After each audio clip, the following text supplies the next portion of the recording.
Баршаңызға қайырлы күн. Бүгін сіздермен бауырдан торт дайындаймыз. Ол үшін ең алдымен алдын ала тартылған бауырға жұмыртқамызды салып, венчиктің көмегімен араластырып аламыз.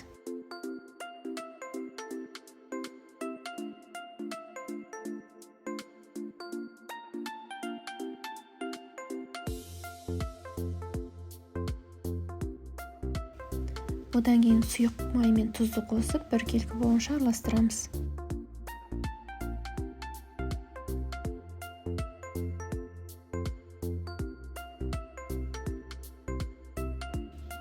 Одан кейін соңында сүт пен ұнды қосып, біркелкі болғанша араластырамыз.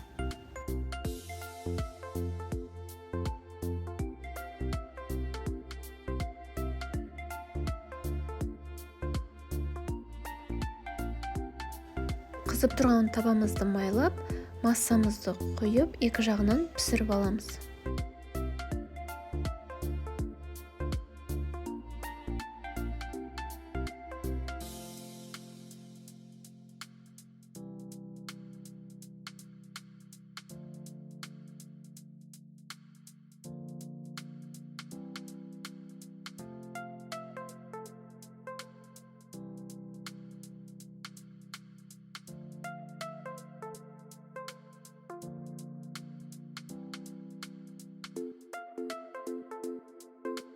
Осылай әрқайсысын пісіріп аламыз. Менде 8 штук бауырдың блині шықты.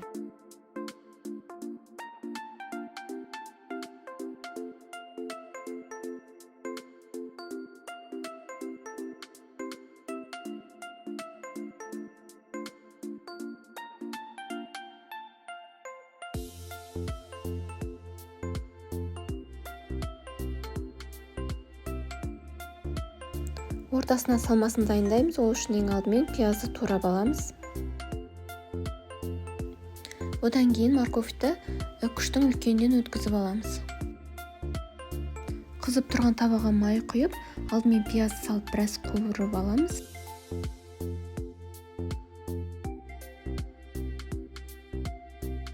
Одан кейін морковьті салып, әбден қуырамыз.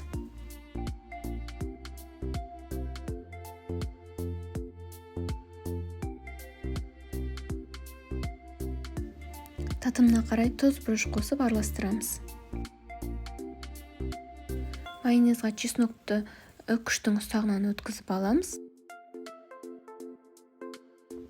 Одан кейін укропты ұсақтап турап аламыз.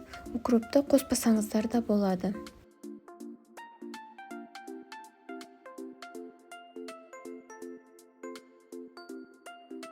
Жартысын майонезға салып, жартысын әрлеу үшін алып қалдым. Майонезді массамызды араластырып аламыз. Енді тортты жинаймыз. Алдымен майонезді жағамыз, одан кейін морковь пен пияздан жасалған салманы үстіне саламыз.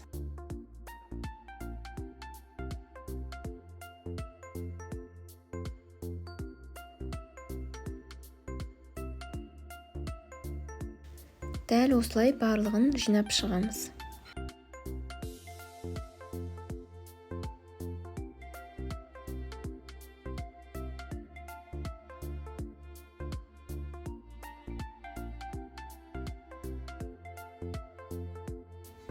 Міне біздің бауырдан жасалған тортымыз дайын.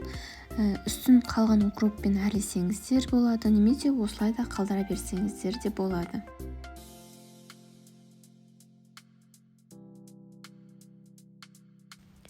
Одан кейін мен ортасына бауырдың блинынан шет жағынан кесіп алып, осындай домалатып ортасына қойдым. Міндетті түрде жасап көріңіздер, өте дәмді шығады. Бір кусогының өзі өте тойымды.